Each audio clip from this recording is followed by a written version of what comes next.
সত্য ঘটনা, কলকাতার প্রাচীন হোস্টেলের রহস্য। 1970 এর দশকে কলকাতার এক প্রাচীন হোস্টেলের ঘটনা। এই হোস্টেলটি ছিল ব্রিটিশ আমলের তৈরি, যেখানে অনেক ছাত্র থাকত। হোস্টেলের নাম ছিল জুবিলি হোস্টেল। এটি তার সময়ের অন্যতম বিখ্যাত হোস্টেল ছিল, কিন্তু একটা অদ্ভুত কাহিনী সেই সময়ের অনেকের মনে গভীর দাগ কেটে দিয়েছিল। একদিন হোস্টেলের একটি ঘরে নতুন ছাত্র হিসেবে রাহুল উঠল।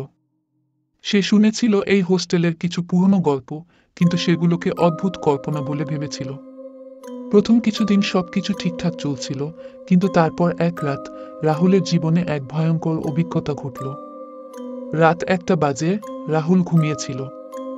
হঠাৎ সে টের পেল যেন কেউ তার ঘরে হেঁটে বেড়াচ্ছে। চোখ খুলে সে দেখল ঘরের কোনায় একটা ছায়ামূর্তি দাঁড়িয়ে আছে। মূর্তিটি ধীরে ধীরে রাহুলের দিকে এগিয়ে আসছিল। রাহুল ভয়ে চিৎকার করতে চাইল, কিন্তু তার গলা দিয়ে কোনো শব্দ বের হলো না। মূর্তিটি রাহুলের কাছে এসে থেমে গেল এবং অদৃশ্য হয়ে গেল।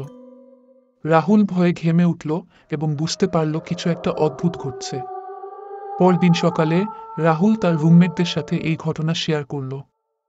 সবাই শুনে অবাক হলো এবং জানালো যে এরকম ঘটনা আগে আর কেউ শোনেনি। কিছুদিন পরে আবার একই ঘটনা ঘটল। এবার রাহুল সাহস করে সেই ছায়ামূর্তির পিছু নিল। ছায়ামূর্তি তাকে হোস্টেলের পুরনো গুদামঘরের দিকে নিয়ে গেল। রাহুল সেখানে গিয়ে দেখল গুদামের এক কোণে পুরনো কিছু জিনিসপত্র পড়ে আছে। তার মধ্যে একটা পুরনো ডায়েরি পেল। রাহুল ডায়েরিটা খুলে দেখল সেটি ছিল একজন ব্রিটিশ ছাত্রের লেখা, যিনি এই হোস্টেলে থাকতেন। ডায়েরিতে লেখা ছিল, আমি জানি না কতদিন বাঁচব।